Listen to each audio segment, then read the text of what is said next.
Mr. Pretty, it's good to have you Yes, on the show, my man. When was the last time we were together? I was trying to remember before we jumped on here. it's been a while. It's been a Uh, while, huh? we talked, when you couldn't fulfill the LAX gig. That was the last Yeah, time we probably yeah, spoke yeah, in yeah. person. But That's right. How yeah, was man, that? How was that? Was that fun? it was good. Yeah, it was interesting because the two guys, I'm always Tony looking and for. Tony and Kirsten. Yes, Yeah. I was looking for. I had great rapport with them day of, but then I was asking for some debrief, like help me be better at this craft. And Yeah. I think Tony like went to a different company right away or something. Yeah, he did. Yeah. So You it caught him was right on the crickets. tail end. It's interesting about him. He's a super talented guy, very personable, as you know. He's from Texas, so he's got the big drawl, and so he started at Partners and Leader, the company that I worked for a long time ago, and then he left, and then he came back, and that's when you caught him when he came back, and he only stayed for a little bit of time, and then he went to a different opportunity, Mm. and so, but yeah, he would have been a good guy to pick a brain around just because he's been doing it a long time. And but I talked to them both afterwards, and they said you did a fantastic job, and the client really liked it. Just so everybody knows, it was like a speaking engagement for Los Angeles, the international airport, right? Who was the Yeah. crowd that was there? Was it like their leadership team or something? Yeah, it was their whole Yeah. leadership team, and they were going through getting ready for trying to get everything ready for the Olympics, I think. Uh-huh. Yeah. Well, yeah, I couldn't do it, and they're like, hey, like they're kind of interested in having somebody that's kind of got your background. Do you know anybody? And I go, yeah, I know a guy. I think he'd be great, and that's how that all hooked up. So I'm glad it worked out. Who knows? Maybe there's more of that stuff in the future. Right now, it's crazy just with all the COVID stuff going on because we built our business 30 plus years on being live in person, doing sessions, working directly with leadership teams, and now everything is done virtually. And so we've had to completely 180 our whole business model, which has been an interesting couple months. But we kind of pride ourselves on being agile and innovative, and we've done a good job. It's just everything is just stopped, and so I don't know. It's just been weird. Yeah, yeah, it's an interesting moment where I think it's interesting. There's goods and bads, obviously, but it's interesting. It's an interesting global reboot. Right. Like everyone's given an opportunity to sort of reflect on, like, okay, man, that pace of life was really busy before COVID. Now it's slowed down. So I wanted to get back to normal, but do I want a new normal? Right. you know, It's going to be some type of new normal. I don't think anyone knows what that's going to look like, but it's no. almost like the earth needed a reboot too, because you see all these pictures around, like China, all the pollution's gone, and you can Yes. see downtown LA now, and it's crystal blue sky. And it, I don't know, maybe the earth was crying out for it, like, please stop killing me and at least give me a break. So whatever. Right. Well, it's good to be with you, man. It's awesome to connect. I just got a couple questions. I just want to casual talk about some Yeah. stuff and talk about your journey and some of the good times that we've had. Um, you've probably told this a bunch of times, but give everyone a little bit of backdrop in regards to how you first started playing the game. Like, where did you pick it up? How old were you? Why did you pick it up? I was 15. I was in Florida at the time. We were only there for 3 years as a family, but it was right in the middle of my time there. And between eighth and ninth grade year, you go from middle school to high school. It was super muggy and sweaty there. And it was sort of like the area geographic culture to take PE during summer school to like get that sweaty requirement out for freshman year so that you're not in school, dripping sweat because you were outside, so Super attractive for the ladies. yes, exactly. So I did it just like everybody else. It was in there that I was introduced to volleyball for the first time, and I really liked it. I'd been playing 11 years maybe of, I don't know if the math's right on that, but I'd been playing a long time of soccer. Yeah. Played all the sports, but soccer was kind of like my favorite. But when I played volleyball, I liked it. The coach, my PE coach, was also the volleyball coach, and said, "Hey, I see something here. Like, you should try out." And so I tried out. I made it. I was 5'4". I didn't play the front row at all. I was a back row specialist. It was kind of like one of the first winning teams. We were JV, but first winning teams I'd been on, because I'd been on a lot of losing soccer teams. The funny part of this story is that, like, you know, fast forward 4 Olympics later. Yeah. And I reached out to that coach. Oh, man. And I was just like, hey, I don't know if you knew this, but like, this is what transpired. And she was basically like, hey, I'm so sorry, but like, I've had so many students remind me. Like, so she was had no idea who you were. She was just busy changing lives, man, and had no clue. But that's man. how I started. And that's funny. That's a funny story. Now you got me thinking about my very first coach, because I was the same way. So I started, my first year was in 8th grade. And I think I was probably 5'9", 5'10".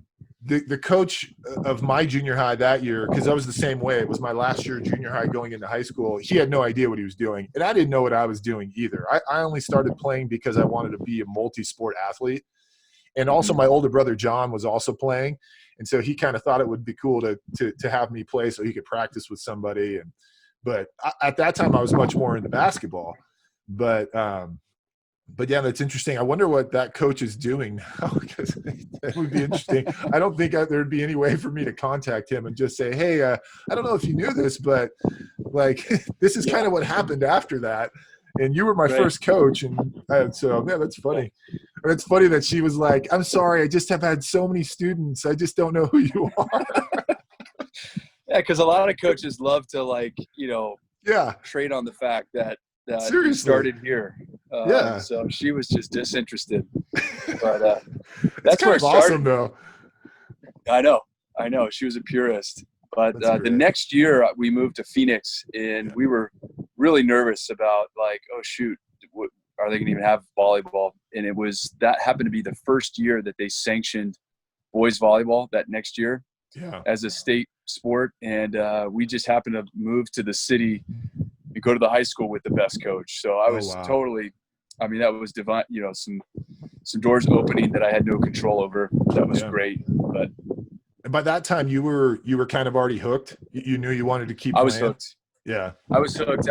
I still played. I was on varsity soccer as a sophomore in Phoenix, but I had a coach that just made me hate it. And it was the first time my dad had ever said to me, because he was a big never quit guy. Yeah. And it was there was one time he was just like, Reid, I would understand. But at the same time, my parents were trying to get me to play basketball. Yeah. And I was so hooked on volleyball that I was just like, no, I want to go, play in college. And to do that, I got to play every waking moment. So who were some of can you reflect back and remember some of the players that you kind of looked up to when you were, coming up?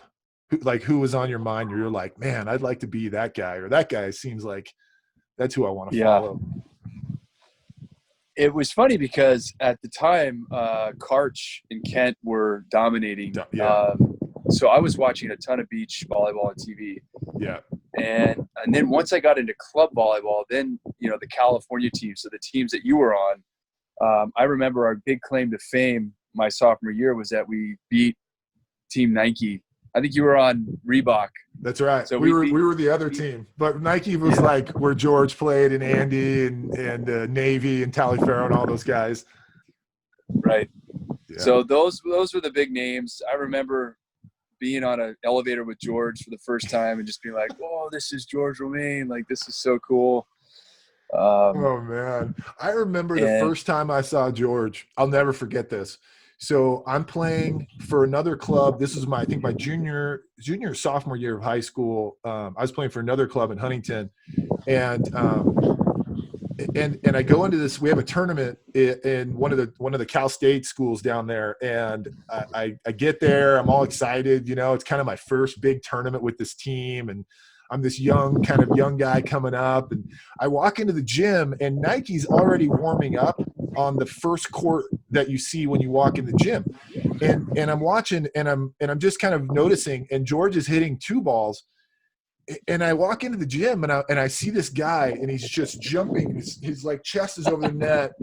And I'm like, honestly, this is what I did. I look and I go, oh, I must be in the wrong place because this is like grown adults playing. I thought it was like an adult league. And so I walk back out and then I see all these kids coming in and I'm like, wait a second. Like, that was the first time I'd ever seen George and I was just blown away because at that point I was like, I don't even know. I was probably like 6'5", maybe $165. And then here's George, this massive guy. And I don't think I'll ever forget that. It's funny. Oh man. Yeah. And then you fast forward and, my first pro deal was with you and George. Me, you and him. Yeah. Well, we'll get to that. Why LMU when it came down to it? I don't think I've ever asked you that. Yeah. So I was a setter in high school and I hit on the right side in the front row. And so I was recruited by a few schools. Arizona was still a dark horse. Nobody was really coming from Arizona. And then I got recruited by Jim McLaughlin to go to SC. And they'd come out 2 trips, talked with my parents, the home visit, the whole deal. Wow. I was a couple days away from signing to go there with a scholarship as a setter. And extremely excited. I come from, we were just a middle-class family. My father was in ministry, and this was a big deal to go to a school like that. And so, like, days before we get a call, my dad gets a call, and it's just like, hey, we're going to pump the brakes for a second. There's this foreign kid that we're looking at. We need to see if he'll pass the SATs. So sure enough, that foreign kid passes the SATs, probably cheats. Who knows? But, knowing who the foreign kid is and knowing him, he probably did cheat. So it turned out to be Donald Sujo. So they went with Donald, and Jim's brother Rick was the coach at LMU and was friends with Glenn Sato, who was doing a lot of the recruiting. And so when Glenn came out to do the home visit, Rick was also there. I didn't know that, and so as soon as I was in the clear, Rick called my dad and invited us out there. And at the time I was living in, I loved the surf culture growing up. So we're in landlocked Phoenix, a lot of desert around. And I remember just thinking like, man, I just want to go to a place. I want Division I men's volleyball and a green campus. Just get me away from the desert. So as soon as we stepped foot on LMU, it was just like, oh my gosh, this place is gorgeous. Yeah. The beach is just, a mile away. And I was in. So the financial stuff worked out. And 2 weeks into my college career, Rick's just like, oh, by the way, we have like 2 or 3 really good setters. So you're not going to be a setter. I was like, what? He's like, thanks for telling me that now. Yeah. So all of a sudden, I was just telling this to my wife today, trying to inspire her. She was asking me some questions, but I was, I never passed ever. And so here, all of a sudden, that was like my main job. And I had no disposition towards it. I wasn't good at it, had no experience doing it. But now this was the limiting factor of me playing and my team, having success or failure. Right. And I love to tell this story because, I became one of the best passers in the world for a long time. And it was the very thing that I was the weakest at when I first started. So I love to tell that story just to inspire, like, hey, as quick as you can, identify the main things that are going to make the biggest difference in whatever you are pursuing. And even if you're terrible at it, don't worry. If it's a skill, it can be learned. But that's kind of how I got into LMU. Yeah. Wow. And, look, who knows what would have happened if you had ended up going to USC, but I'm just like, LMU was kind of they had a little bit of an established program, but when you got in there, it was a little bit of the up and up. Like some of the older guys that were there before you just were like, about to graduate or had graduated. And then when you came in, it was some new young blood. You guys could build a little bit of something beforehand and kind of grow the program. Did you feel that when you were there? Like that it was kind of an opportune time to be there? I don't think at the moment we knew that. Like Rick basically picked all these great all-around players. So we had no specialists. We just had a bunch of athletes. And then we were all really competitive. So I think that we were definitely chip on the shoulder. And I think that you were a little bit on the margins. Did you guys feel like you didn't really get the respect that maybe you should have? I don't know. That's what I kind of felt like with LMU a little bit. Like you weren't UCLA, you weren't, USC. right. BYU was kind of on the up and up as well, but like LMU was kind of a little bit on the margins for most of the time that I was there. Yeah, none of us were blue chip guys, so there was no big signings. We were all good players, but not great players. And I think that when we finished, so we beat the number one team my senior year, the first round of playoffs, Long Beach, in this epic 5-set battle. And then we ended up losing in the MPSF the next round, I think, to Pepperdine. But we felt at that point that we had done something special. Yeah. And that now maybe Rick could get some recruits that were more blue chip guys and really start to build a program. And that's 2 weeks later, literally, they cut the program. Yeah. So that felt really like, man, we just laid all these bricks. And then for what? Yeah. Oh, man. It's funny that I don't know if I ever told you this, but like when I first got to BYU, my freshman year, we weren't good. We had 5 freshmen and 1 junior. That was our starting 6. And so we knew we were going to be good, but we weren't good that time.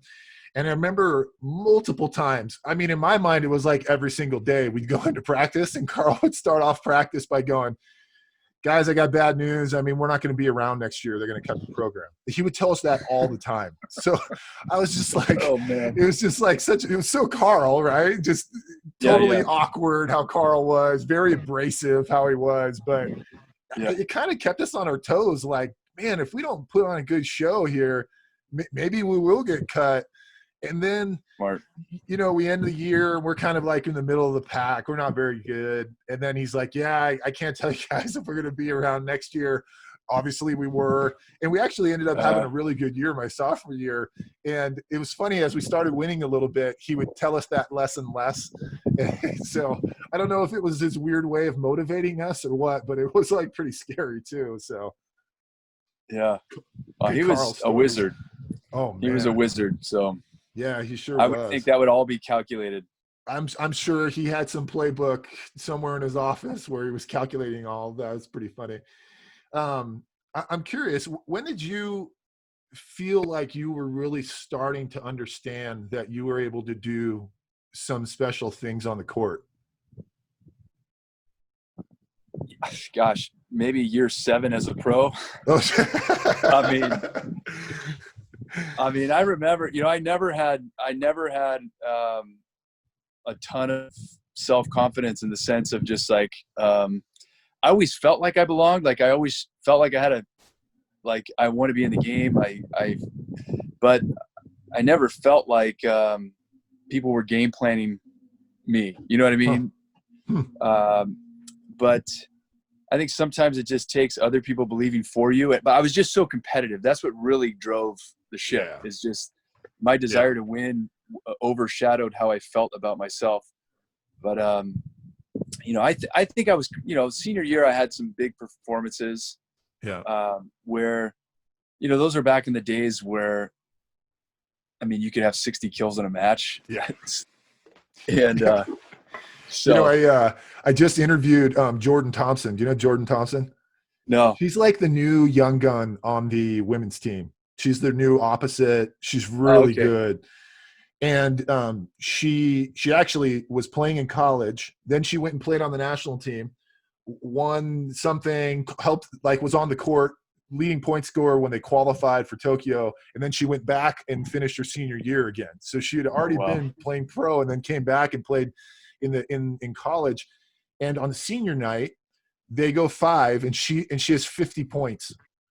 Oh my gosh. Rally. I'm just like, are you kidding me? And so I just interviewed her and I'm like, I had 48 kills was my record at BYU. And I told her, hey, but I did that in 4 sets. But I also did it in side-out scoring, which was probably twice as long time-wise as her match. So I'm like, look, you can have it. 50 points is incredible. That's amazing. She's like, by the end of that match, my shoulder's about to fall off. And I'm like, I bet. Good heavens. But that's true, though. So I remember just going back to the way you answered that question, because I remember talking about Fort Lee in our first year overseas. I remember when you came and tried out for Fort Lee, and I remember you just completely dominating in that tryout. Like it was ridiculous. I mean, you were destroying the guys on our team, and the guys on our team, we weren't very good. That team was not very good. But I remember you just coming in the gym and you were just crushing it. And of course they were like, yeah, we want to sign this guy for sure. And then you get the joy of going and having to room with George in your guys' place, which was nice. The place was nice, but yeah, probably some good memories of that time. Yes. Yeah. No, we're both first year out of, I think that was his first year pro too. So yeah, it was all of our first years. Yeah, and I think it was a tough time for him because I was an alternate on the 2000 team, but yeah, the 2000 performance wasn't. I don't think he felt that was something that he was. I think it was still lingering. And then we had a coach, like for me in that experience. So we had a first coach, Pietro, who basically was like, Reid, you're going to be good one day, so just go out there and play hard. Yep. And I was just like, sweet, okay. And then the next guy comes in, and I don't know if you remember this, but I hit a ball out of bounds in practice. And he's like, Reid, I know what kind of player you are. I just cut you out. I know what kind of player you are. You're a player. You're not a point scorer. You're a playmaker, and you need to play like Karch and Stavert, like perfect. No risk, no mistakes.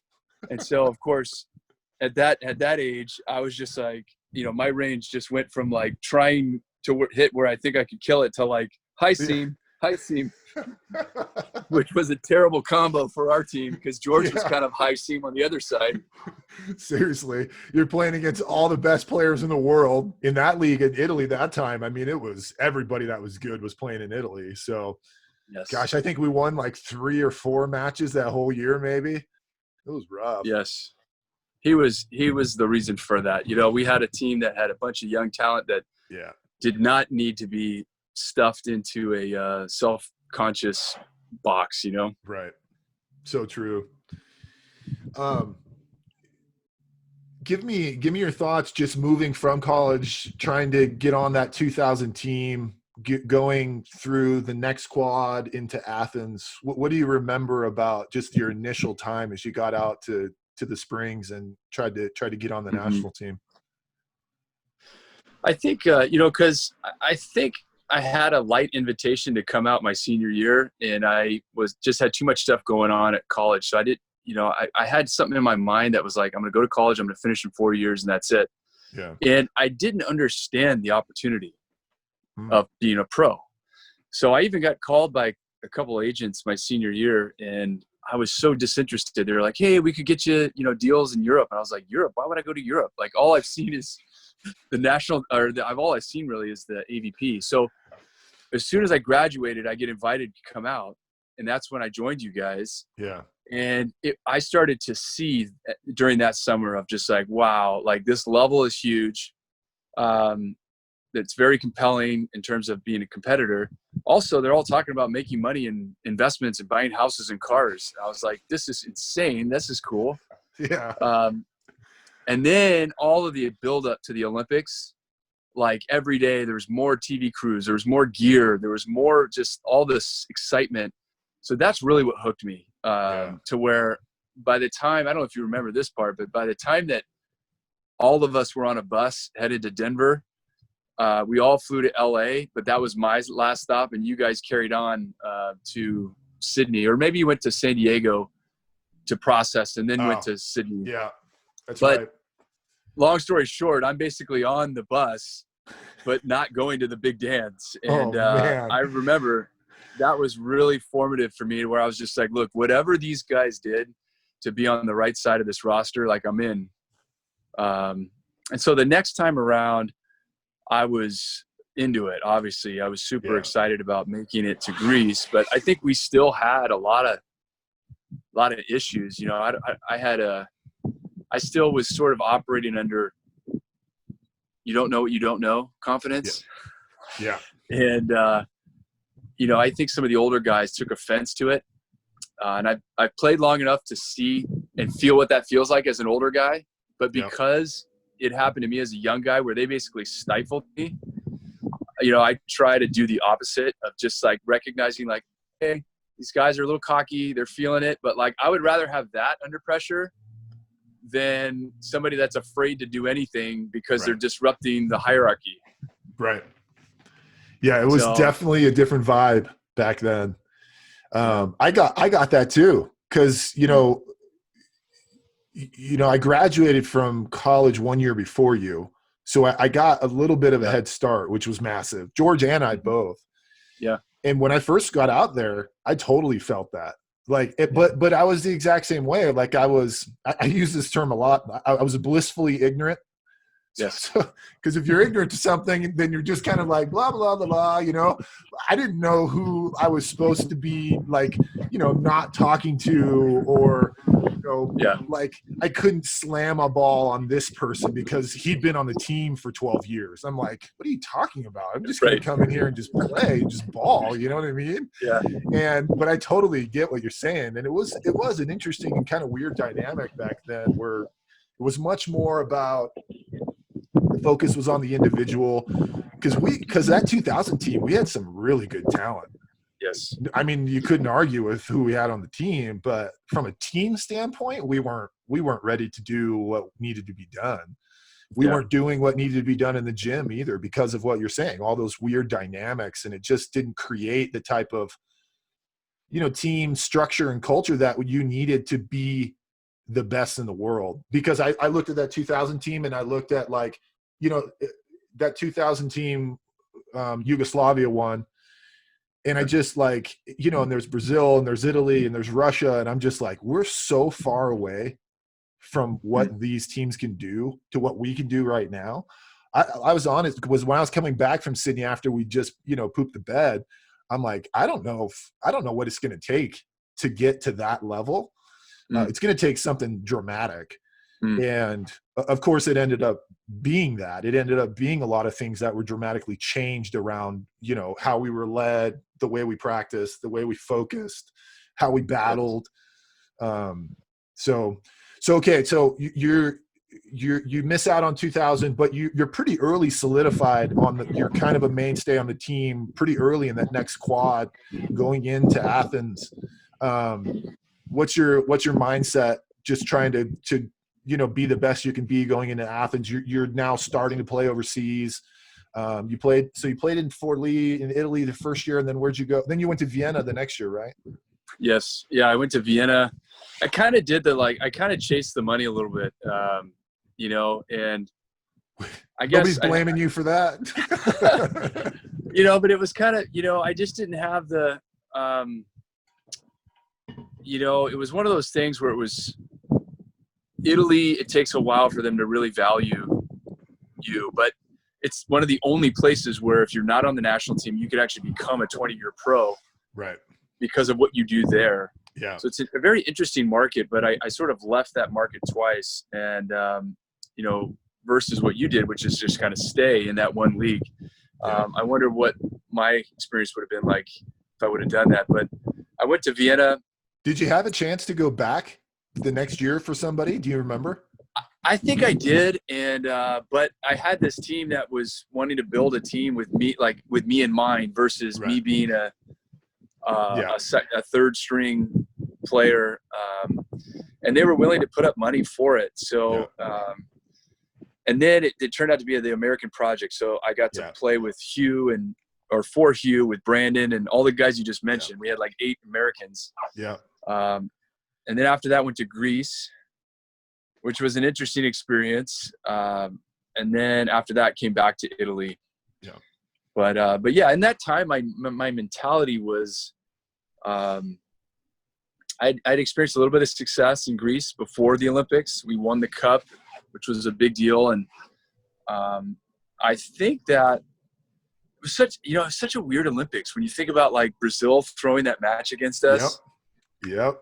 And it was funny because like aired that the other night in Brazil, and I was getting some texts from some of the guys from some of the, and I'm just like, I would love to get on with Jiba and just be like, what would, we were so offended. You know, it was just like, you guys are totally offending us, but at the same time, because there was kind of the American mentality, right? Like we would never be able to do this. Like, right. I don't know. I would have literally, if Doug would have came to us and said, hey, we're going to get a better crossover match if we throw this match right here, I'd have been like, well, if that's what we're doing, I'm not even going to step out on the court. Like, I'm not going to embarrass myself by being out there.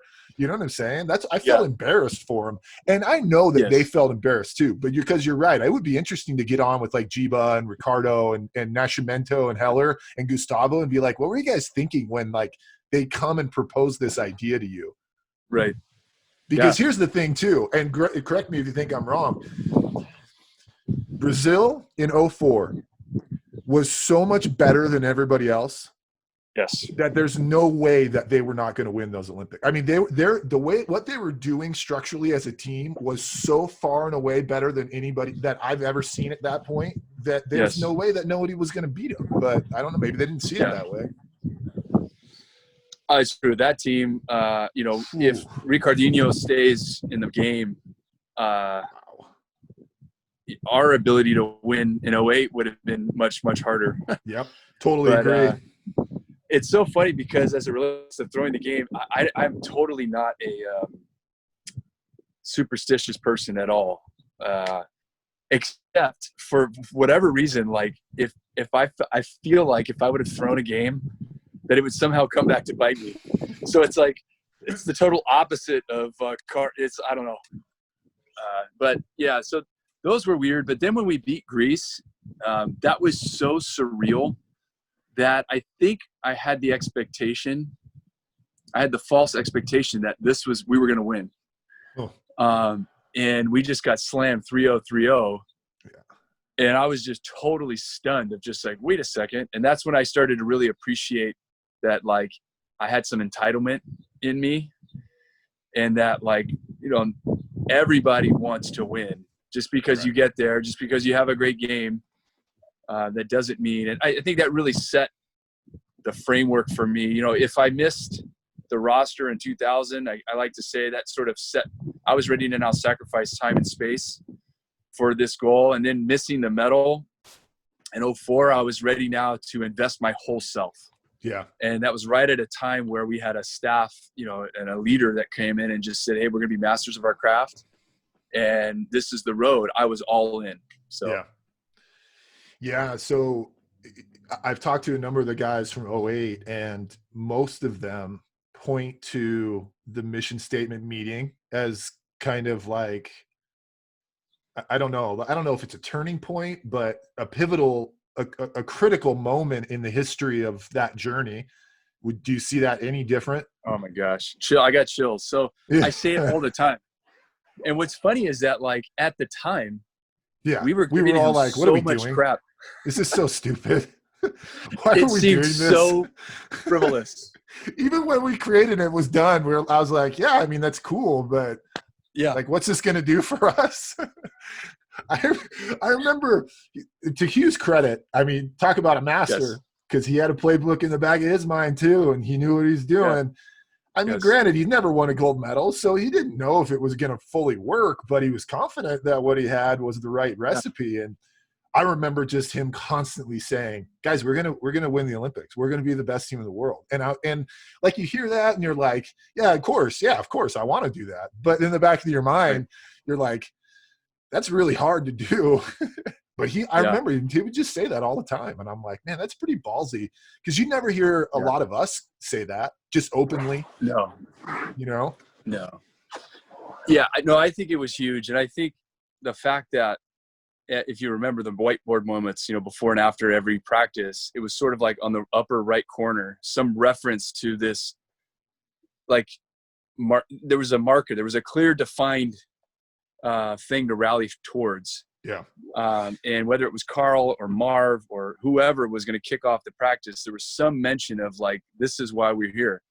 And, in talking with a lot of people that are outside of sport that are struggling with motivation or how do I stay the course, you got to know what course you're on first. And to me, that informed my whole life.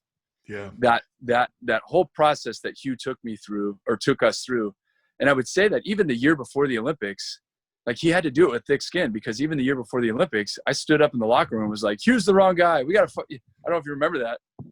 It was after the World Cup of just like, hey, he's freaking out on the sideline. We're making all these like he's the wrong guy. And now like I couldn't, basically everything I do is plagiarism on what Hugh taught us. Yeah, it's so true. You can use this as you work with people, because I've found it to be super impactful as well. But I was listening, I want to say I was at a conference, and it was the CEO of Arby's.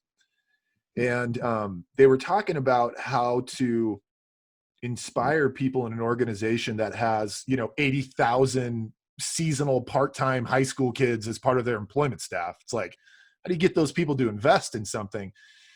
And they said, people will work hard for money. Everybody knows that. People work harder for good leaders. That's why you've got a leadership development, that people spend billions and billions of dollars in the leadership development role in corporate America and in other places. But he said, people work hardest for a purpose or a cause. And if you can get really clear around what your purpose is, and you can get people rallying around that purpose, truly investing their heart and their mind into it, then the money, the leadership, those take a back seat to what people are willing to do to invest in what that looks like for them. And I think that's kind of what he was trying to do there, was trying to get us invested in this purpose. Yeah. And look, there's no one on that 08 team that wasn't invested in winning a gold medal, top to bottom. Yeah. Any of the guys that were in the gym that were trying to fight to get on that team. And I think that had a huge part in our ability to go execute. Yeah, without a doubt. Yeah, it was definitely a rallying call. And I think it's informed my life in business as well, is how do you get clear on what you're trying to accomplish, and how do you get more out of less? I mean, when you think of how much we were able to get out of every practice, I say it in different contexts that particular group, I feel like we had 2 to 3 throwaway in an entire quad. Yeah. And, a lot of great teams have throwaway practices every week. Right. And there was just something about that clarity of mission, and we were all in. And what was really cool was that he also included our wives and significant others in a way that was impactful, to where even my wife has warm fuzzies when she thinks about how Hugh and the staff made her feel like she was a part of the journey too. Yeah. Great leaders make the world go round, really. So true. I'm talking to Hugh tomorrow sweet. For the show, and so I'm excited about it. What would you, if you had to ask him one question, just top of your head, what would you ask him? I would love to hear his perspective on how he was able to stay the course through the whole time. So you're a leader of a small company, it's a startup company, and you have clarity of vision, but things are taking longer than you want them to, or whatever you want to sub the context to. Were there moments where he doubted the vision, and how did he continue to just stay the course when even his own players were calling for his dismissal? Yeah, that's good. I just wrote that down because I want to ask him that. I think it's a good question. Okay. So, 08 happens, and it's incredible, and we go out and we execute. What do you remember? Because I get this question a lot from a lot of people. Memories fade, obviously, because it's been a little while now, but so what happens with Wiz's family and the tragedy that goes on before the day before the opening ceremonies. What do you remember about that time? I remember it being really scary because we didn't know if it was an isolated incident, and all of us had families in Beijing, China, Yeah. I which remember isn't there an were a easy. bunch of us that even had, if I'm remembering this right, because right after practice we get taken into that boardroom, remember? And Yes. there's like the Secret Service, the FBI is there, and they're telling us about what's going on, and they don't know any information really at that point because it just happened. And I remember there were a few guys that their families were actually in transit to Beijing, and so there was some Yeah. anxiety around. Yeah. I mean, do we tell them to go back home? Is this an isolated attack, or is there, there's a number of different things. Yeah, it was scary. Yeah, I mean, it was devastating, but you didn't know if it was is this an ongoing thing? Are we still in it? Right. So it was sort of like, where's my Right. family? Are they safe? Was sort of the first reaction. And the USOC did a great job of sort of making sure all of our families were good. And Yeah. I moved my whole family to the Hilton. Yeah. Me I too. even think they ended up forgiving that, Yeah. if I remember right, which was They amazing. They did. They put us up there for free because Hilton was the main sponsor, well, one of the main sponsors, and so yeah, they made those rooms available for all of our family. I remember that. That was cool. Yeah, and it was and so then, I remember playing Venezuela the first night. I think we were all just sort of shell shocked. We went 5, we won, but it was edgy. It wasn't smooth. I remember because we went up 2-0. Do you remember? Like, we were just balling. Like, we were crushing them the first 2 sets, and then I don't know what happened. They probably started playing a lot better. Maybe we weren't ready for them to pressure us, because they were the kind of the team that, like, you should beat them, but if someone gets on a roll, like Gomez just starts bombing from the service line, or that one middle that they had that jumped like 13 feet high or whatever, if he gets going, it's like you give him a little bit of confidence, then it's like, oh no, and then we find ourselves in this 5-set match, and yeah, you're right. Yeah, I think once we got that over with, I don't even remember much of the preliminary matches, but I do remember feeling that timeouts were like, I almost feel like in Hugh's absence, it was almost our turn. Yeah. To like lead. Yeah. And I think it was an interesting growth opportunity for all of us. I remember feeling less anxious in timeouts. There was just like this calm. There were some timeouts where we would come over and nobody would say a word. Right. And I think that started to give at least me confidence that, like, man, this team knows what to do. Like, we're here to work, and nobody's trying to like pick the lock and be frantic and right. What are we going to do next? It was just like, hey, here's a towel, here's some Powerade, get a blue tongue going. Get a blue tongue going. Oh my gosh. People talk to me about my blue tongue all the time. They're like, were you chewing gum? And I'm like, that's blue Powerade right there. And they're like, really? Did you have some medical condition? I'm like, no, it's blue Powerade. Yeah. Yeah, that's so true. Good heavens though, man. We dominate our pool. And then for those efforts, we get to play Serbia in the crossover. It's like, geez, oh my gosh, man. I know. Those guys are so frustrating because they play the game so beautifully. Yes. They're like, technically, they were so good, top to bottom. Their setter, Milinkovic, everybody. Their Libero was awesome. They serve the ball well. They block. They play defense. They're very frustrating to play against. At least that's how I always felt. Yeah. No, hyper competitive and very technical. Yeah. And then you add that to living through a war. Right. I feel they just had. It's almost like they had seen 2 lifetimes to our one. And anytime we played them was difficult. Yeah. I ended up getting to play with Milinkovic, or Milkovic, sorry, later in my career, which was great. He's a great guy, Ivan. Yeah. But that was gnarly. And I think I remember a moment because I hated to make errors, service errors. I hated to get blocked. I just hated it. But I remember there was a moment. I think that's everybody. Yes.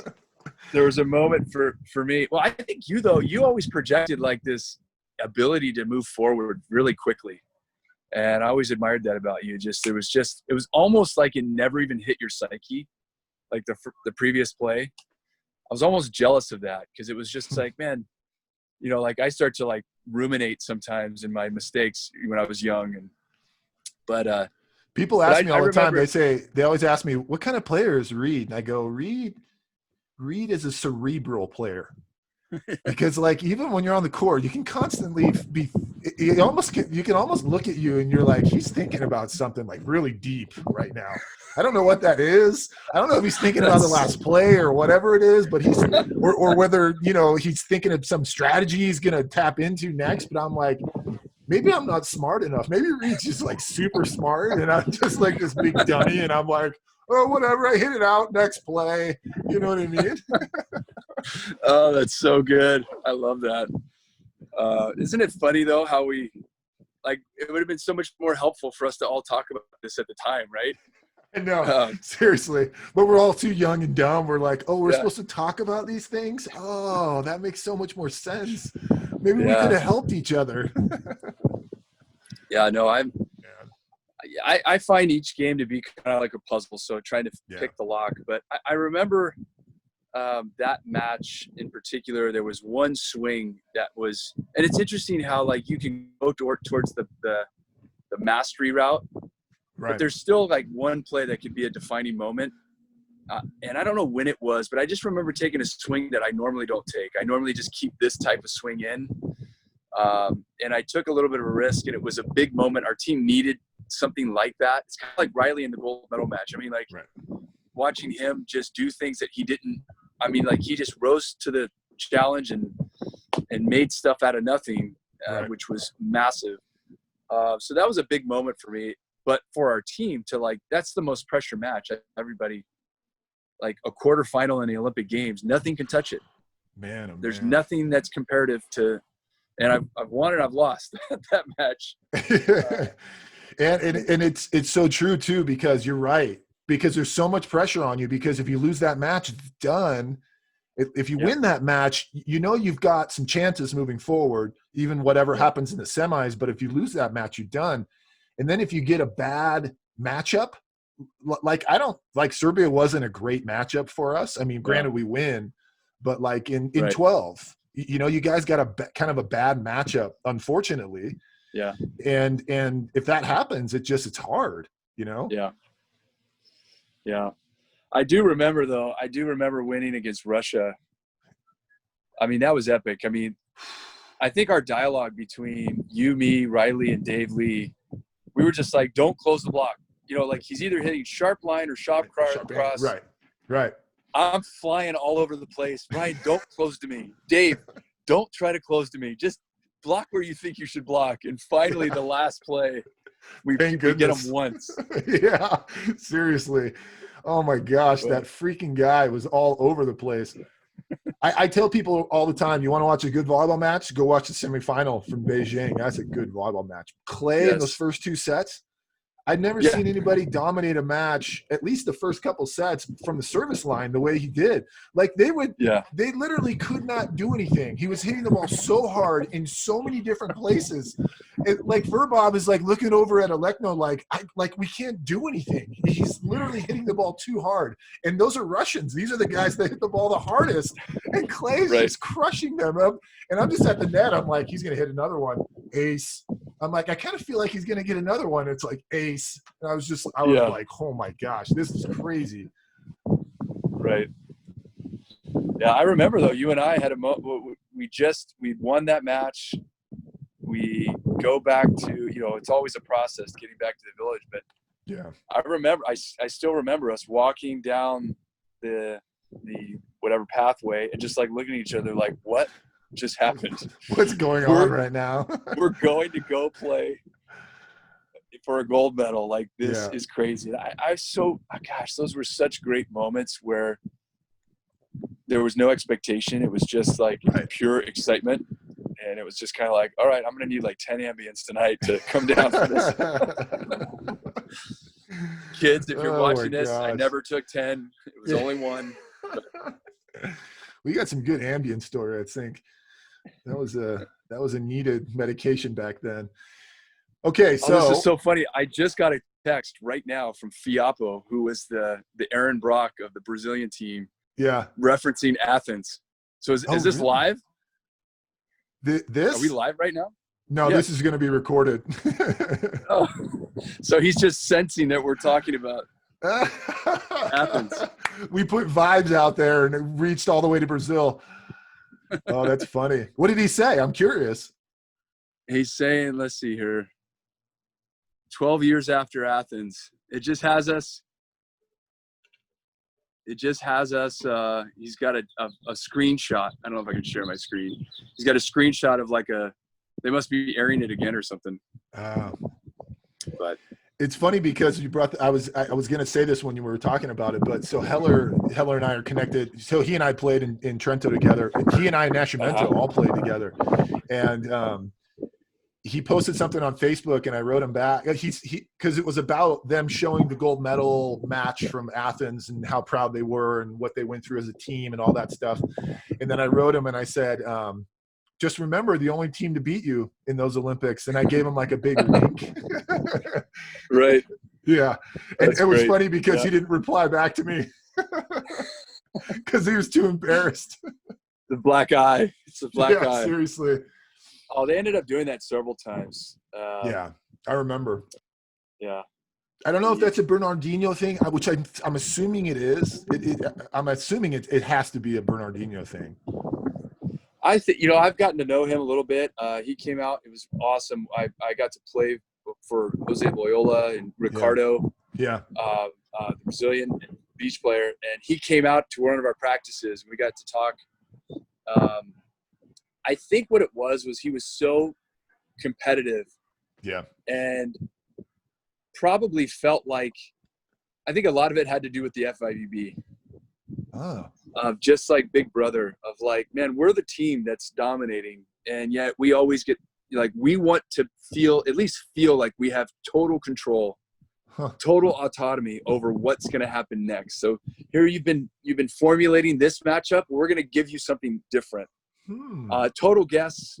But that's my sense from him because he's a competitor. He just wants to win. But also I think, I don't think nobody likes injustice. And I think that if they have felt injustice at any time, then that was his ability and they were good enough to do it. I was never on a team that was good enough to throw matches. And, seriously, we're always scrapping to win matches, not throw them. It didn't matter what quad it was. We were always trying to scrap. Let's see. So 08 happens. Then we go through 12. Give me just some thoughts on London and what goes through your mind when you think back on 12. We're like going through the whole journey here. Yes. For me, I call it the throwaway quad for me. I just felt like, and it's hard to say that when it was my individual peak years. Yeah. But we went from, I think it was a tall order. Obviously losing Hugh as a head coach was the biggest loss. Yeah. And then Alan Knipe coming in, whoever came in, that was always going to be hard. Yeah. I think if he had a chance to do it over, I'm absolutely certain he would do it differently. Without talking to him about it, I'm sure he would. He's been so successful in the collegiate level. Yeah. Guys that play for him love it, love Long Beach and love playing for Allen. So yeah, for whatever reason, I think he was trying to honor and respect what had just happened in the culture. And so we had values that were part of that quad. Yeah. It was almost like we were permitted to maintain those values, but he had his own set of values that he was sort of instilling in the younger guys. And I think at first glance, that probably seemed really reasonable. Like, I'm going to toe the line here. But what that ended up doing, I think, over time was create this divide between the quote unquote generations. Yeah. And it was tough that it was almost an impossible situation for the older generation to try to hold the younger generation accountable to our values when it wasn't backed by the staff. Yeah. And so it was almost like we had three circles that never were able to get to be concentric circles, to where there was a common language, common purpose. Yep. And I think we lost. There was a lot of carnage. I mean, there was a lot of, I mean, you felt it. Oh yeah. I still can't even, I can't even believe how all of that went down. And it wasn't isolated. It happened multiple times. And what was really sad was in the Olympics, when we actually get to the Olympics, I feel like some of the most embittered veterans of us recognize that, like, oh shoot, the Olympics are way bigger than all of this stuff. Like, let's just go out there and play hard. And we did, and we ended up playing great. Yeah. And we went, and all of a sudden all we did was show up against Italy. And what does Italy have that they're able to do? They have guys that are gamers. They have guys that can just go back and just say, I'm all in. And Zaitsev, Salvani just retired. Big respect to him. Yeah. Saw that and too. They just went back and just started bombing serves. And that just was enough we didn't have the grit underneath the hood to handle major pressure with major opposition, even though I think we were the best team in that Olympic Games, or at least one of them. No disrespect to Russia or Brazil or Italy. Yeah. But I think that, we beat Russia. We should have beat them in 3 in pool play. But again, another guy, Tatukin, went back and served a few aces, got them back in the game. So to me, I learned a lot about how, if 08 was all about, like, oh my gosh, this is the way to do it, how to unify a group of different people, different personalities, different preferences. There has to be a moment early on, I think, where there's a unifying moment. And I think we tried it, like I remember crying in front of you guys trying to do a mission statement thing at Long Beach. And, I'm embarrassed by that, but that was just my attempt to rally for a common purpose and mission. And again, if it's not right. So that's how I kind of encapsulate that experience. Yeah. I'm just curious. I mean, I met with, I interviewed Richie too, and I just asked him kind of the same thing. Like, and some of his answers were very similar to what you just said. So, okay. So let's keep moving then. I mean, it makes sense, because I'm curious. I don't know if I've talked to you about this. So the next quad, you're moving into Rio. Obviously you're the elder statesman. You've got a lot of new, young, good talent. What's the vibe on the team? You got a new head coach now again. So what's that look like? Well, what was really funny is I went to Turkey after Russia. So I got hit in the head, and this was in 2012. I got elbowed in the face, kind of jacked up my vision for a while. So passing was a little shaky. And so I went from like the top of Russia, one of the highest paid guys, the best teams, to like having a falling out with Alekno. Yeah. And I'll never fully know the story there, but it happened. I missed a lift because I was at the OBGYN with my wife. And he basically said, we signed a contract with you, not with you and your wife. And so I was just like, what? So I go to Turkey and I signed a great contract there, but it's clear that if this team's going to win, and I had now something to prove. We were in CEV and, just had the AC go on. That's going to affect audio. Oh, so it's too bad. It looked nice out there. So I'm in Turkey. Yeah. You play for Halkbank, right? Halkbank? But playing for Halkbank. And I'm recognizing that, okay, if we're going to win, I'm going to have to not be the keep it in guy anymore. I'm going to have to take some risks. So I started to find new parts of my game that weren't there for the previous 12 years. So I and we ended up winning CEV. I ended up getting the MVP of that year. So during that year, who's the setter on that team? Was it that? I forgot his last. Gosh darn it. What was his name? Hussein. What was the last name? Turkish guy. Oh goodness, I'm gonna forget now. A little bit taller guy. Yeah. Yeah. Okay, I know who you're talking about. Okay. Yeah. It was another team. I feel like I've always been on just athletic, competitive, but under undermarketed guys. So that whole year I was scared if John was even going to let me try.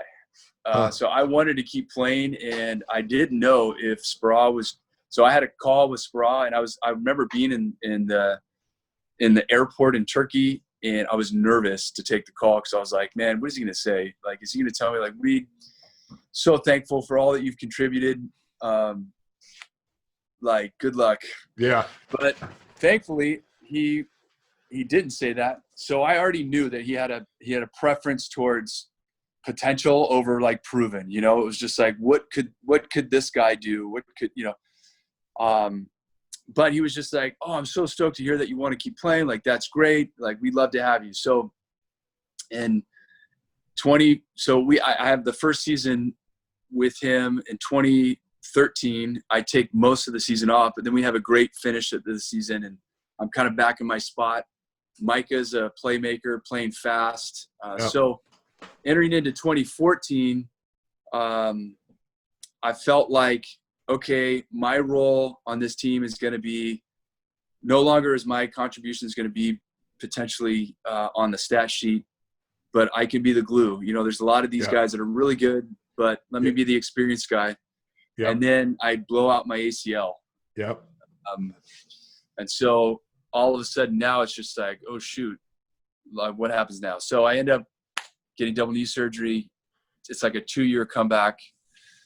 Super hard, but I finally get back into the jersey and feeling good. Yeah. And at that point, they had already won a major tournament. So maybe even 2. I think they won a World League. Yeah, they won the World League that I got hurt in. But then they won the World Cup to qualify. Right. And I was just like thinking like, man, these guys don't need me. So I make it back in the jersey. And at that point, he was statting everything and making all his decisions based on daily stats. So this was at a time where I wasn't jumping great. So I had to start learning how to use the block. And then once I did that, as my jump got better, then all of a sudden I had all this new offense that, even when I watched 2008 gold medal match, I'm like, Reid, why are you hitting that shot? Like, this is available. That's available. But it's because you were only 30. You weren't 30. That's right. You weren't 38. You just needed those additional 8 years. So we go to Rio, and I'm ready to go. Like, I'm ready to lead and kind of, be the guy that gets, send me in the room first. I'll clear the room of all bombs, and let the young guys walk over my back. But that wasn't the role that the staff had for me. Hey, they won with this group, and we're going to stick with this group. We like this group. So I had to shift my mind really quickly to like, okay, what does it mean to contribute to this team in meaningful ways that if I don't touch the ball? Yeah. So the first week and a half were really humbling. It was hard. I felt embarrassed at times. I felt like I had something to give, but it wasn't being asked to give it. And I was working. I had to work to make it feel like I wasn't just a mascot. Yeah. But I was a contributing factor, and I had so I had to work through all of that stuff, and it really just humbled me to the point where I finally accepted that role and was ready. And I really had to prepare to be ready to kill a ball at any moment. So my whole regime was changed. Like I was working out just as hard as the guys on the court, just so if my number gets called, it's not like, hey, I need a couple balls to get loose. Yeah. So by the time that we get to, the guys rebound really good against Brazil, and then we go on to, win. And then we find ourselves against Italy in the semifinals. We're 3 points away from the gold medal. Zaitsev goes back and hits the fastest recorded serves. Yeah. But still in the fifth set. With no spin. With no spin. Hitting the back line. Challenge is in play. Yeah. And oh my gosh. I remember watching that and just thinking, you got to be kidding me right now. Like, this guy, come on. Come on. Really? Not again. So so we're in the fifth set, and I'm still totally engaged. Like, this is fine. Like, I had gone through hell for 2 years for this moment. Like I was so ready, and the guys were starting to get tired, and you know what it's like. I mean, these are all first-time Olympians for the most part, and they mount this ginormous comeback from being down like 0-2 in the Olympics. Yeah. And we're right there, literally right there.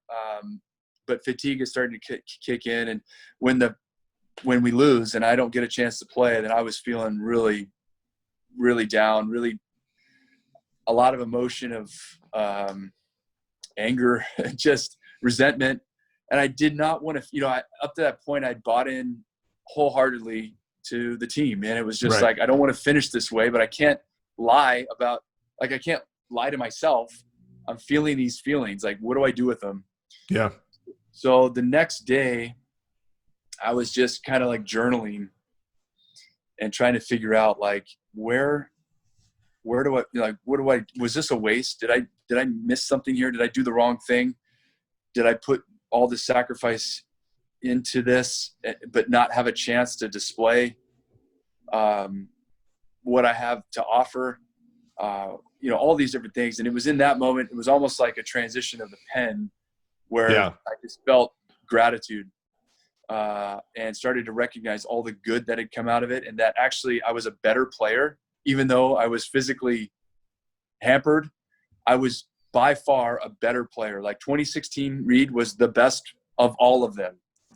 That could have only happened if I was squeezed by all of this pressure and hardship. And so I entered the next day completely grateful, clear-headed, was able to just totally, like all of that resentment went away. And I just felt totally capable of like, whatever this day brings, win, lose, play, don't play. Like I have whatever I need to handle life.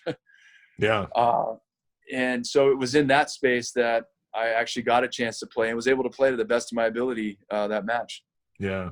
Did you, I'm curious, did you talk to John or Ferbs or Mike or anybody the day before the bronze medal match?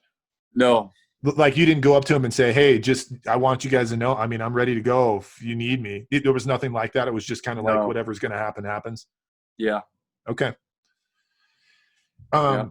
So I remember watching that bronze medal game and just being like, dude, Willie, just bawling out right now, dude. Like I was so proud of you, man. Seriously. Like I was watching that and I was like, this guy, I was curious. I always wanted to ask you, do you feel like that was maybe the best match you've ever played? I mean, there's probably been, I'm just talking like under the circumstances, everything you just talked about, you guys go down 2-0, right? You guys are down 2-0. Yeah. And you were exactly the spark that team needed to win that match. Cause I mean, realistically, who knows? Is Russia a better team than you guys? I mean, probably not. You guys are comparable, but like without you coming into that match, there's no way you guys win that match. I mean, you completely changed the complexion of the whole match the way I saw the game. Mm-hmm. Yeah. I mean, I think that's what the guys needed was some energy.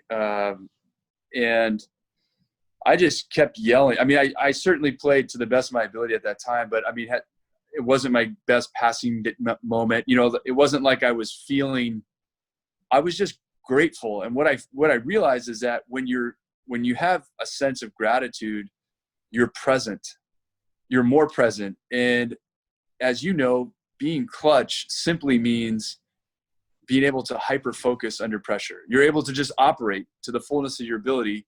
Yeah. Under pressure. When you are over focused on something that's happened previously or something that might happen, there's mental bandwidth that's being wasted. And I felt like it was almost like I was so present that there was almost like a different color. There was just more, I just had more brain power to just handle what was happening right now, which was really interesting. I just kept yelling to the guys, like, how long can we stay out here? Like the longer we stay, that's good for us. So let's just keep prolonging this game and just joking with the guys. I even killed a ball. There was a Finney expression, Dave Lee, we were playing cards, obviously all tournament. And, whenever somebody else is routing Dave, he was just like, this is just dumb luck. You know, you're just getting the cards. Like, these cards are playing themselves. Like, you're not doing anything. So I kill a ball, and you can actually see me just saying, like, it's just dumb luck to Dave. So that's awesome, man. Yeah. I mean, it's good for you guys. It was so cool for you guys to win that. Do you ever get, I'm just curious of this, and I don't know if it's a US mentality and we're just so stinking entitled to greatness, just being Americans. But do you ever get people just kind of overlooking that, and just because it's always gold medalist Reid Priddy, it's rarely that people are like, they focus on the bronze. You know what I mean? It's more, at least in my view, it's 95% more focus on the gold, and versus what you guys did in Rio, which, was nothing to shake a stick at. I mean, winning a bronze in the Olympics is a big deal, and you guys fought hard. And I don't know, do you feel that at all, or is that not a thing? Well, you know what?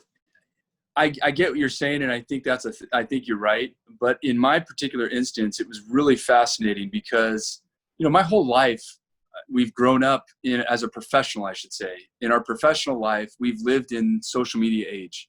Right. And so everybody around every corner has told us, you got to build your brand. You've got to get out there and do this and do that for yourself. And what was really fascinating about those 2 years is that I didn't do any of that.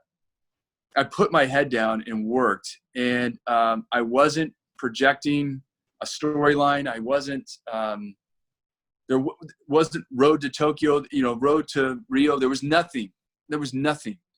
And what was really fascinating was that I couldn't tell you the amount of people that had reached out after that match that almost got the whole story arc, like in an emotional, impactful way.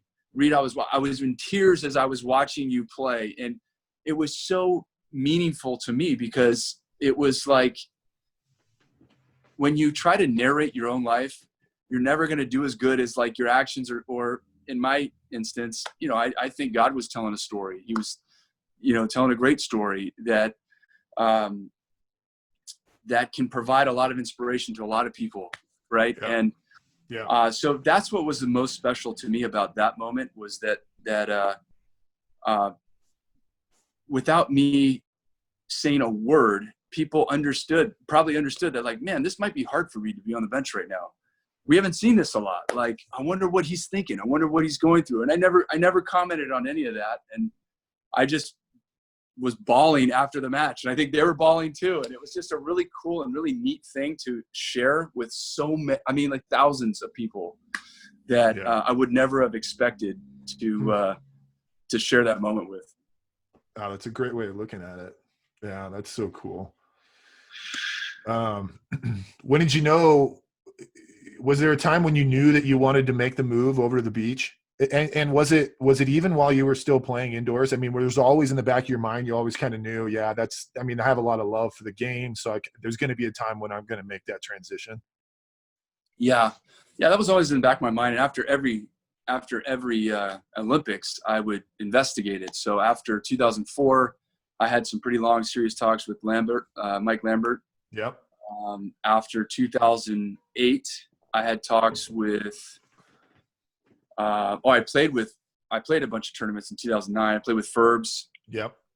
And then in 2013, I actually had a long talk with Jake Gibb. We had talked about it. We were going to play, but I'd already signed a contract in Turkey, and he just basically wrote back like, "Hey, whenever you're ready to make this transition, let's do it. But right now, I can't wait till May.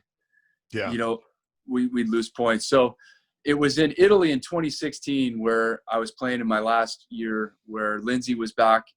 I was playing for a great team with amazing amenities and infrastructure and good money and all this stuff. But I remember thinking, like, man, I can do this for another 4 to 5 years. Just stop playing on the national team, golf in the summer, like totally sustainable. And then, like, as soon as that moment like finished, it was met with like, but your wife is in this small apartment in Italy with 2 small kids. One's about to go to school.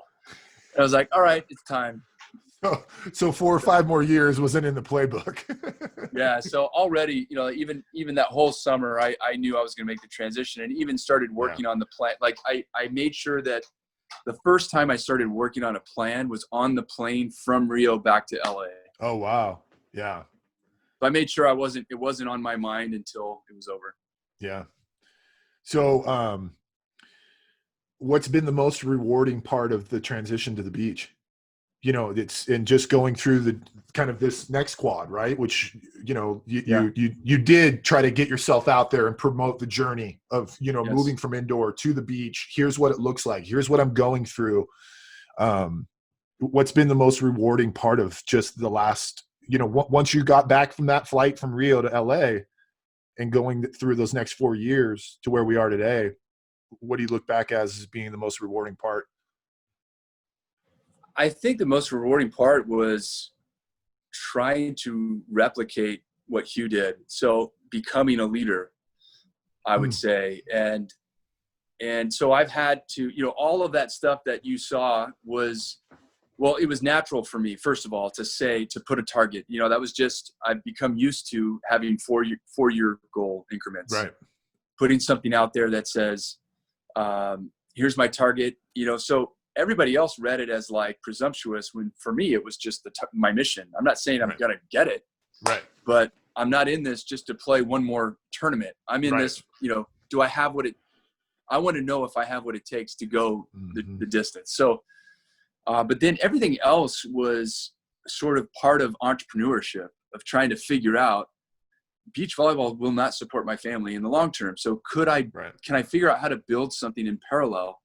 And I just drew on all of my athletic experience with Hugh and the process. And I wrote a book and started speaking, started working with teams, organizations, started recognizing that, like, man, when I'm sharing these stories, it's resonating with people in a way that's making them not say, I want to be like Reid, but they're saying like, hey, I'm pursuing this other thing and I could use this over here. Right. So all of the other stuff, I would say the most rewarding thing was coming full circle and having a team of my own, where I'm now in that position where I'm wondering, I have a mission, I have a why. We're trying to build something that doesn't exist yet. We haven't accomplished it yet. People have put their lives on hold in pursuit of this journey. When it's hitting the fan, do I have what it takes to keep leading? Do I have what it takes to keep demonstrating with action that I'm just as committed to this? And, you know, I'm more committed to this than what I'm asking of the rest of us. Right. So I think it's been less about volleyball and more about the leadership part. That's cool. You know, it got me, as you're saying that, it got me thinking the best thing that happened to me by not making 12 was finding what I do now.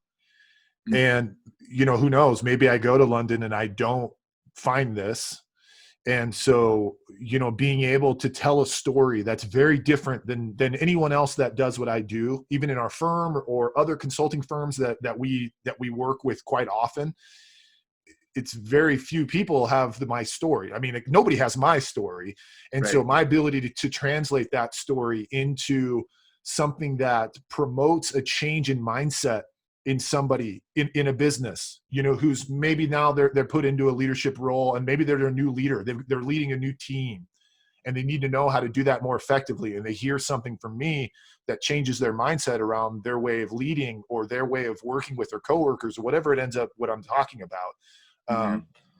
It was such, because when I first joined this organization, I almost, in the back of my mind was a little bit of imposter syndrome. I'm like, I don't have an MBA. Like, I've never been to business school. I've never sold anything. Now I'm into sales.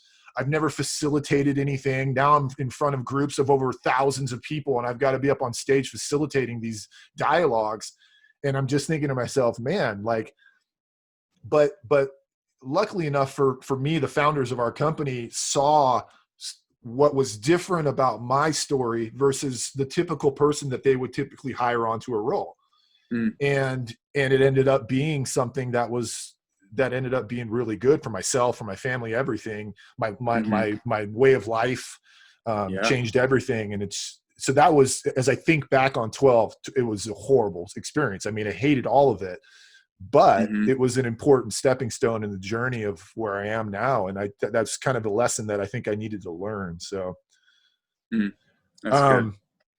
Talk to me about what's been the biggest challenge for you during these last 4 years.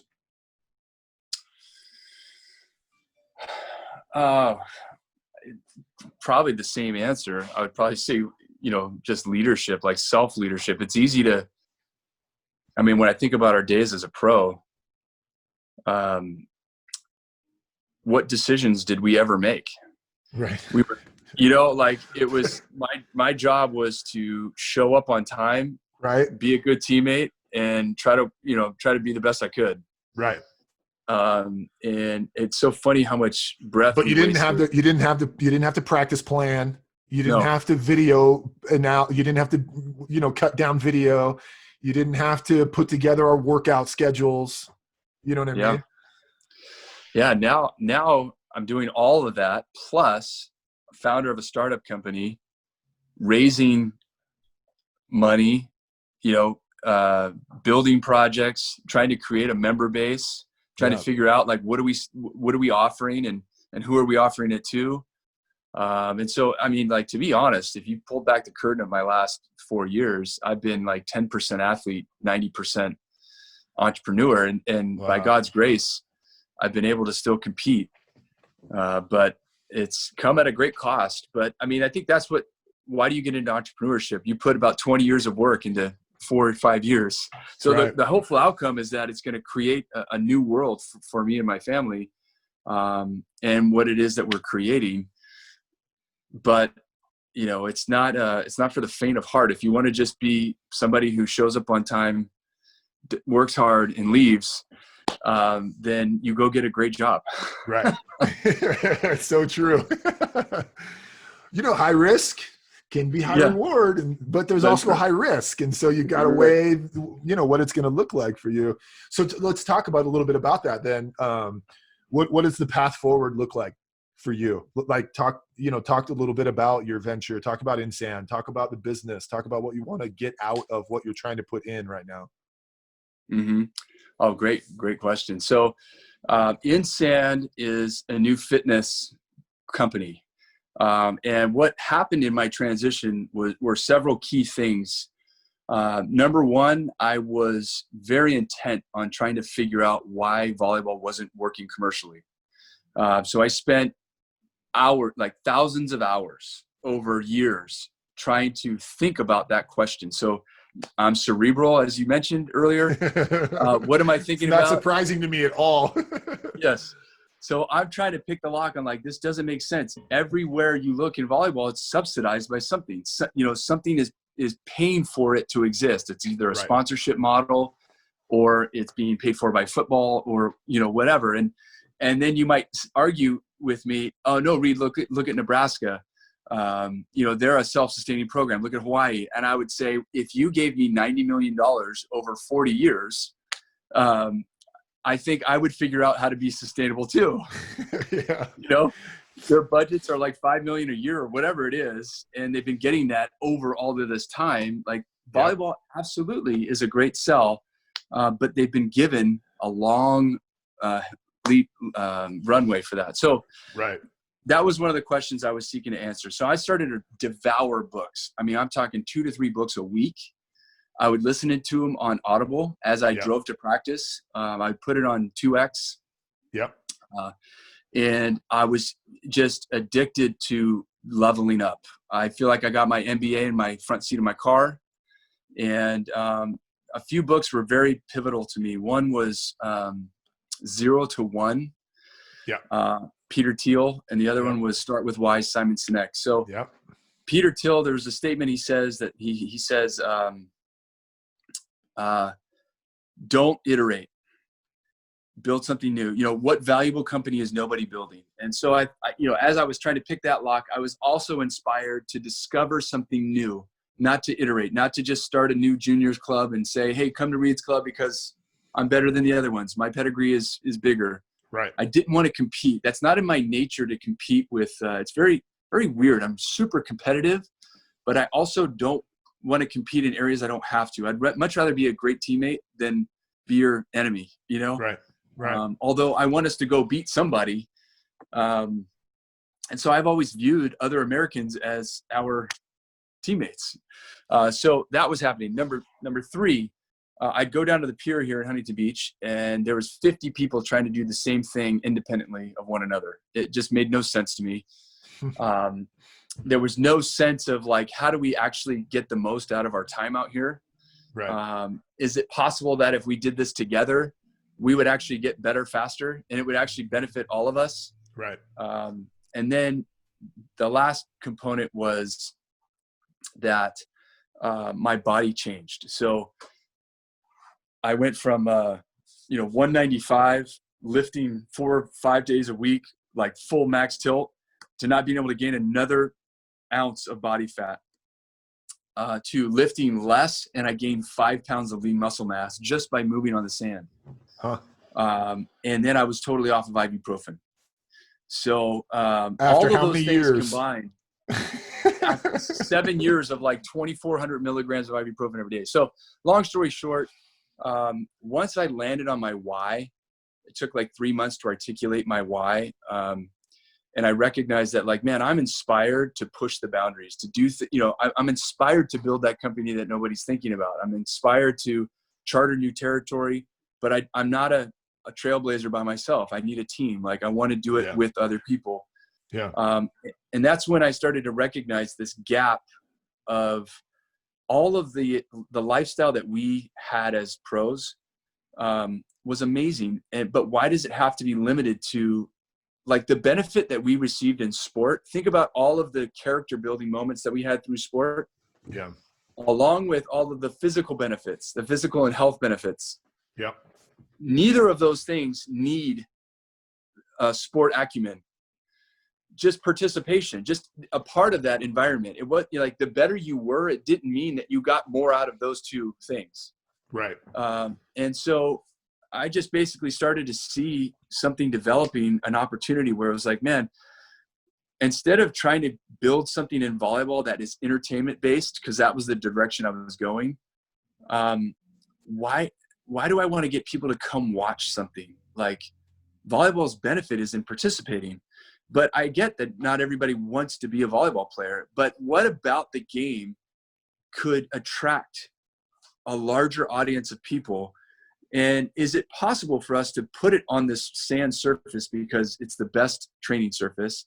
Could we put volleyball elements and other sport elements? Could we park the team on top of it and then include a sports medicine component, make it fun, and have it be something that actually is encouraging those people who aren't moving? The person who has always wanted to get in shape but never knew where to go. They just didn't fit in the – and they don't want to go to a gym and feel awkward there, right? Right. Yeah. And so that was the total impetus to starting what InSand is. And our goal is to get people together and get them moving, so that we live happier, healthier, more connected lives. And that's our sort of mission. And it's been received really well. And we've raised money, and we're looking for real estate at this point to build our first location. But our vision is that there's an InSand location everywhere that there's people. So that's a lot of locations. You might need to tap into Jeff Bezos on how he gets their distribution going at Amazon. So yes, we're going to be on top of every Whole Foods. We're just going to take the floor space above Whole Foods. I love it. That's awesome. Oh man. Well, I mean, I look forward to seeing how it pans out. I think it's a worthy venture. You're the right guy to lead it. I mean, like I said, but like you said, it oftentimes requires a team, which I'm sure you're constantly looking for, and how to make it as good as it can be. Hopefully we get out of this craziness that we're in right now, so people can actually be together and do some of these things. But it sounds really cool, man. Thanks. All right. Yeah, we'll get one in Utah. Yeah, absolutely. There might be a chance, actually, some circumstances right now that might get me down Southern Cal fairly soon. So be on the lookout for that. I'll let you know. I want to ask you a couple questions here to end. Okay. These are typically like kind of short spitfire questions, just getting to know who you are. So I'll go the hard one first. It's gonna make you think a little bit. So you take everyone at their prime. Who's your all-time team? We'll start indoor, and I want to go beach in a little bit. But so you got to pick your 7, and it's U.S. guys for now, just because U.S. is the best. So you got all U.S. players at any generation, and they're all at their prime. Who do you put on who are your 7 guys you have on the court? Oh my goodness. Wow. That is intense. Let's see here. We preface it as no disrespect to any player at any generation. It's just who you think who's on top of Reid's mind. Yes. Okay. So, am I on the team? You can be on the team. Sure. I would put you on the team. Okay. All right. So, I mean, gosh, it's not gonna be too far away from probably 2008, to be honest with you. Good team. So I like you and Dave in the middle. Okay. I would actually not. I would say I would not include you if I didn't believe it, just so your listeners can hear that. I appreciate that. I think Dave is probably one of the best read blockers I've ever played with. He has the ability to independently work both hands, which is amazing. Yeah.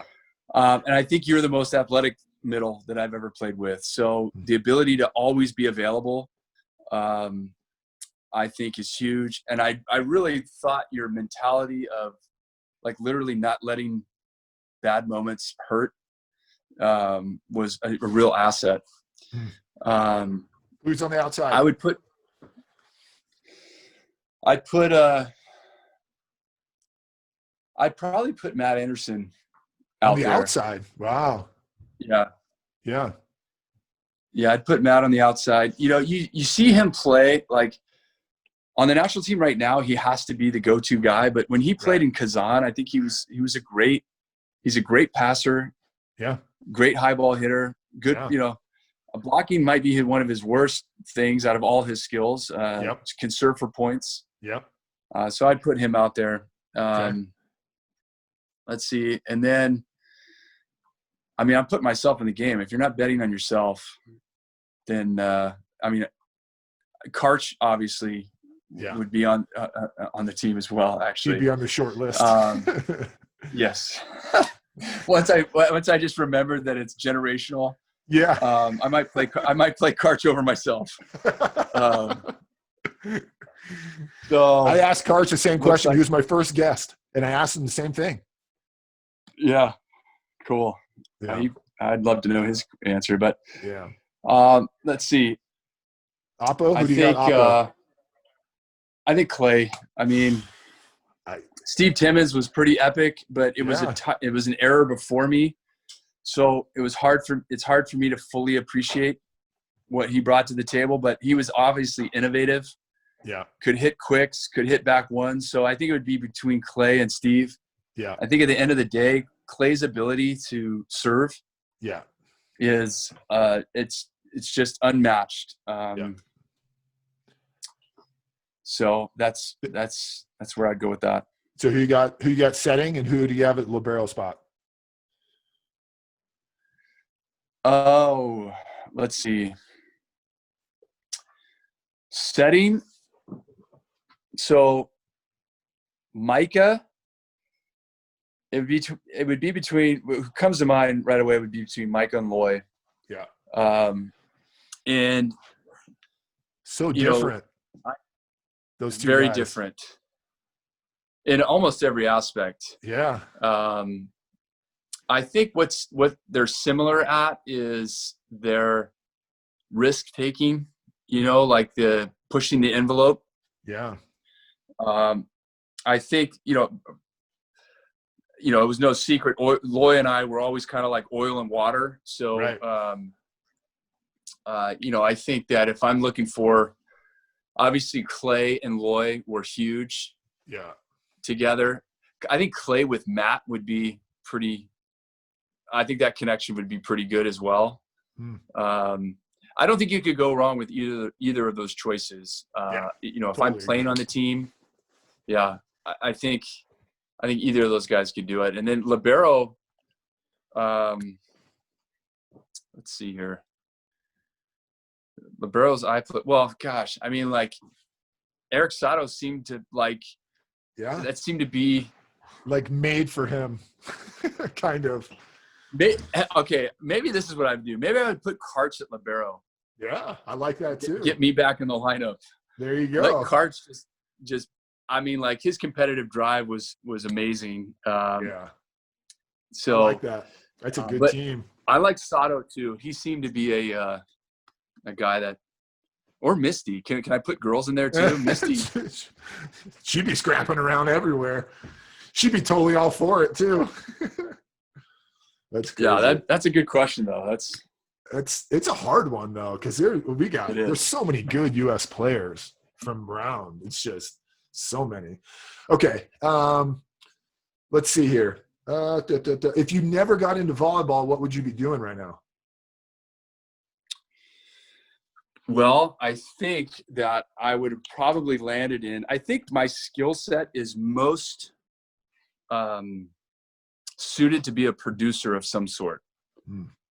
I think the producer role, although I haven't done it, you know, sort of the idea of having a vision for a project and pulling pieces together, especially in the production world. Creating. I think that suits my suits my skill set. So I think before volleyball was happening, I was kind of headed down that route with production. So I think being a producer would probably be something that I would have found.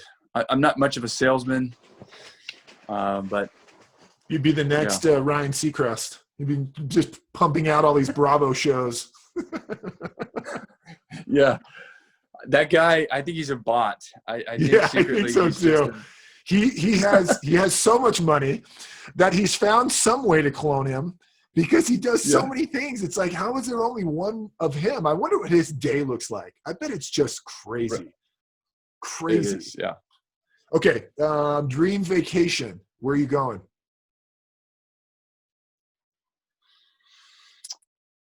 Oh, my happy place. So I love golf, as you know. Desert golf is amazing. But places I haven't gone. So I went to Australia for the first time last year, and it was epic. So I think dream vacation would be somewhere in the South Pacific where I could golf and surf and not get eaten by a shark. Okay. Who's at your dream dinner party, dead or alive? You're good. You get to pick, I don't know, a handful of people. Who do you want there? Well, Jesus is there. That would be interesting. Jesus of Nazareth. Yes, would love. The wine would be ideal, obviously. But that would be number one. Let's see. My son would be great at this kind of question because thinking through history. I mean, Abraham Lincoln, maybe. He seemed to be really pivotal to – Is that a good one, Caden? Can you hear me? He was in here hiding somewhere. You know, current people, like, so I was really, you know, like everybody, Kobe passing this year was extremely impactful. I mean, he's our age, and you know, he was. I was always 1 degree away from him in a lot of different contexts, and especially in this new entrepreneurial pursuit. There was several moments where it looked like the right move was going to be to reach out to him. And I was just kind of waiting for the right time. And it just always felt like when he was winning, that gave me hope that we could win too. But you know, I would have loved to have interfaced with him. I think Kelly Slater is another modern day guy that I'd love to interface with. And then I think Tiger Woods, Michael Jordan. Okay. So the Michael Jordan series right now is just off the charts. Amazing. So good. But I feel like Tiger Woods, I feel like these guys have so much to offer if we could get the real story. Yeah. So that's what I appreciate about this Jordan thing, is that it isn't rainbows and ponies. And I would love that with Tiger, because Tiger is who has ever touched what he has been able to accomplish? Yeah. But there's so much of the story we don't know. Yeah. I was talking to my wife the other night about that same exact thing. I'm like, with the success of what's going on with the Jordan, with the Last Dance thing, I guarantee you somebody is already putting in place the Tiger story. Same type of thing. Yeah. It just has to. It has to be told. Yeah. With all the bad too. I mean, like, I think we need it. You know, it's like a human nature, being case study. I think he has a lot to offer, and I think the media his relationship with the media has just pushed. He's too far away now. These guys can't be vulnerable, because there's, like Jordan, you know, like with the gambling thing, it was such a big deal, when it's like, who doesn't have, like, kind of like cast the first stone if you don't have something that you'd like to not have out there. Yeah. Okay. Name a movie where you teared up. Oh man, I tear up in a lot of movies. One of my favorite movies of the most recent was The Greatest Showman. Oh yeah. I thought that was a great movie. We just watched the Narnia stuff. I was tearing up in that. In the Narnia stuff. No, that's interesting. Yeah. Well, I think it's because of the symbolism. Got it. There's some, C.S. Lewis stuff, but no, I think The Greatest Showman was a really impactful story. Yeah. Yeah. Okay. What's the trait that you most dislike about yourself? Oh, that's easy. Well, there's a lot, but I think, paralysis by analysis. I envy people who, and that's hard being a leader with people who are around me that are great executors. Yeah. It's hard for me. So I can really get in the way, and I just try my hardest to just not bottleneck. But because I've honed imagination, it's a skill of mine. I will hear an idea, and I will start to like a master chess player will start to put the pieces together, and I'll be able to see where it breaks.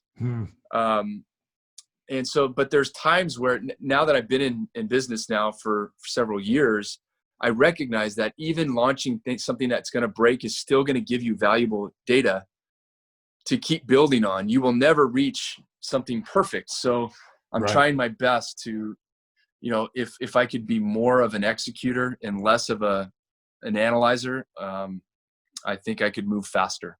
Okay, how about the flip side to that? What's the trait you most dislike in others? Anything drive you nuts? I think the blaming, the victim mindset. Yeah. That's irritating. You see it on the golf course in silly examples, or you see it in life with major examples where there's just this sense that the world's against me. I think that's what probably gets my blood boiling more than anything. All right. That was it. So let's end with this. So you're in the best shape of your life, who are you playing with on the beach? And they're also in the best shape as well. So a little bit like the indoor question, who are you taking as your partner, top of their game? Yeah. I mean, I take Phil Dahlhauser. I mean, when I first transitioned in 2016, that was the first call I made, and not, I haven't been very public with this, but I've pursued him for the last 4 years at different moments, and thought that, I'd be foolish not to, Sure. And the beach is a weird thing. If I could take it back, I would have loved to find somebody that almost pursue, instead of pursue the best beach partner, try to pursue the best business partner that can formulate and basically sign 2 players to a contract, and have them say, go pick the team that you want to see and sign a contract, just like we do in indoor. Interesting. But yeah, I would have liked to have seen what that partnership would have looked like. I feel like I Yeah. have bits, small bits of each of the partners that he has competed with, the Todd, Sean Rosenthal, and Nick. Right. Right. But at the same time, he's still the number one team. And this is absolutely zero disrespect to his current partner, Nick. Yeah. Nick has been one of the best for a long period of time. So, Yeah. but yeah, that's the partner I'm picking. I don't know that Karch and I on the little court would. Okay, who are you playing again, against? The only tournament I won was with another guy. That's true. So who would we play against? Yeah, who are you playing against? Like, who do you want to play against? Like, you like, let's say it's you and Phil. Again, you're at the finals of Manhattan. You're in the finals of the Olympics. Who do you want to play against? I would want to play Mole and Sorum. Yeah. Norwegians. Gosh, those guys, where did they come out of? Holy cow. I'm going to get them on the show because I need to tap into that. I don't know. There's whatever they're doing something right. It's amazing. Yeah, they're great guys. I've been able to play against them like 3 times. Went 3 twice. Oh, wow. And I would have loved to have. I think it's the most fun. I think you would agree. It's the most fun to play against the best teams. Yeah. And I'd love to see that. Okay, where's it at? Where are you playing? Where have you played where you're just like, that's just a cool place to play? Oh gosh, everybody says Stade, but I don't. Vienna seemed amazing. I would love to play like Rome. To me, playing in the Rome tennis stadium looked amazing. Yeah. But I mean, Manhattan Beach really, as it relates to America, I mean, like that city cares. That it's a big deal. And there's been no other city that I've played in America where so many people recognize me and other beach players and are connected with what's going on. And that's a fun place to play when you feel like it's not just I just like stumbled into this event and I'm now watching volleyball and I'm never going to watch it again. Yeah, that's so true. Yeah, and the Manhattan special, man. I texted you right after because I was so stoked for you. It was so cool, man. So cool. Yeah. Well, Reid, I appreciate it, man. I'm taking up too much of your time, but it's been so fun. Seriously, we got to do this again. I just got to. There's so many things to dig into, and I'm pumped about this show because you guys. I listened to the last episode of the Net Live, and you're like, "Why are we quitting? Like, we shouldn't quit. We got to keep going." And I'm like, "Hey, I'll pick it up. Keep it going." So there could be something there. Yeah. My people will talk to your people. Let's make it happen. Do that, man. Well, man, I love you. It's awesome connecting with you. Say hi to Lindsay and the kids for me. And when I get down to Cali, we're going to hit the links and have some fun. And love to. All right, bud. Thanks. Yeah. Love you, buddy. All righty. Take care. Bye.